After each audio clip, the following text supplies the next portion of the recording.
ভাগটা এটা কোনো ফরজ বা ওয়াজিব না, এভাবে 3 ভাগে করতে পারলে ভালো, উত্তম। কিন্তু এটা যদি কেউ না করে তাতে কোনো গুনাহ হবে না।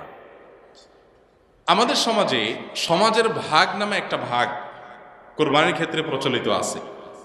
অনেক এলাকাতে এলাকার কিছু মোড়ল মাতবররা তারা সকল কোরবানির পশু থেকে একটা অংশ, যে 1/3 করে তুলে নিয়ে আসেন, অথবা 1/3 পুরোপুরি না হোক বাধ্যতামূলক একটা অংশ তারা নিয়ে আসেন, এনে তারা তাদের মতো করে পুরো এলাকাতে বন্টন করেন। অনেক এলাকাতে যে কোরবানি দিয়েছে তাকেও দেয়, যে দেয় নাই তাকেও দেয়।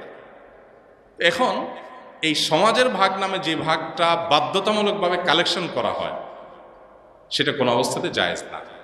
যদি বাধ্যতামূলকভাবে করা হয়, যদি জোরপূর্বক করা হয়। এখন আমার কোরবানির গোশত আমার কাছে নির্দিষ্ট কিছু গরিব আছে জানাশোনা, আমি তাদেরকে একটু দেব, কোনো গরিবকে একটু বাড়ায় দিব, কাউকে একটু কমায় দিব,